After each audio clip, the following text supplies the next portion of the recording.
When I was a kid, one of my favorite shows was Mission Impossible. Not the original one, the one made in the 80s. Yes, now you can guess my age as well.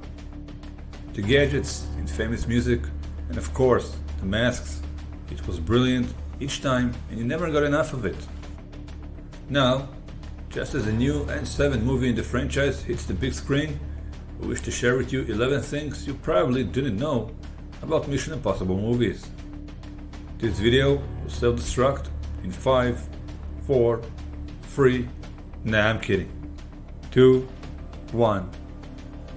Bikini models and fake nuns. While filming the third movie in Italy, many people gathered to watch in excitement and curiosity the shooting of the film. Production could do nothing about it, so in order for them not to interfere in the work of the cast and the entire production, they actually set up a phony second unit a little farther away. They hired several girls in bikinis and several older women dressed as nuns and pretended to be filming takes for the movie while the main unit got on with their business largely undisturbed. Promotion that led to panic and destruction. Picture this scenario.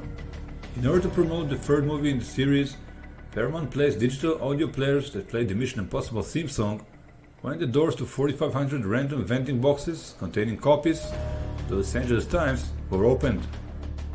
However, when some of the players came loose and landed on top of stacks of newspapers visible to anyone walking by or opening the boxes, they were confused for bombs. One newsstand was even blown up by the Los Angeles County Arson Squad for precautionary reasons. Thank you for choosing to watch our video. If you enjoyed so far, please like it and subscribe to support our channel. We truly appreciate it. You can also hit the bell icon to get notified when we upload new videos to the channel. Now, let's continue. Getting the iconic drop-down harness scene to work. Filming the famous drop-down harness scene was quite challenging for Tom Cruise, but not because it was difficult in a technical manner, but because Cruise's head kept hitting the floor time and time again. Eventually, the solution to handle this problem was to put coins in Cruise's shoes in order to give him balance. A film with no shootout or gunfight. It's hard to believe that in such an action franchise there's a movie without a single shootout or gunfight, but if you recall, there is. The first movie in the installment doesn't feature any shootouts or gunfights. In the first movie, Ethan Hunt never even fires a gun, yet it still ended up a good movie, although a bit complicated, with all the thrills and twists in it. There's a cable in every movie.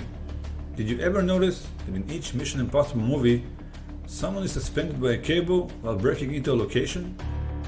Pushing the envelope with his stunts. Tom Cruise insists on making the stunts in the movies all by himself, to the point that it may seem even too much.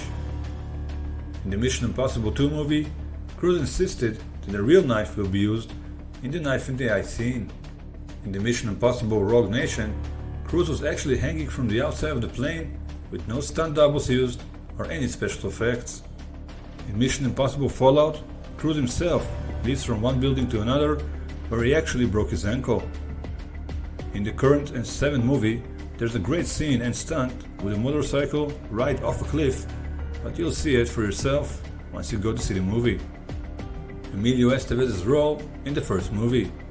Emilio Estevez had a very small role in the first movie as he dies right at the beginning of it.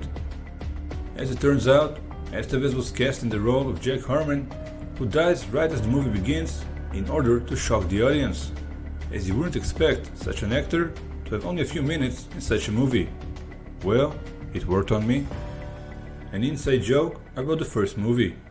In the Mission Impossible 2 movie, there's an inside joke about the first movie. In the second movie, Ethan Hunt, played by Tom Cruise, explained what he thinks Chimera is. After that, Luther Stickle, played by Ving Rhames, responds by saying the line, "It's that simple, huh?" This line is actually an inside joke about the first Mission Impossible movie, which was criticized for having an overly complicated plot. The reasons for plot holes in the second movie. If you've noticed a few plot holes in the second movie, you're correct, and here's the explanation for it. Much of the script for the second movie was actually written around action scenes rather than the plot. Director John Woo concentrated more on action scenes that he could direct and less on the plot itself. On top of that, the runtime of the release movie was half in comparison to the original one, so all these reasons explain some of the gaping plot holes. Apple paid a lot in the first movie.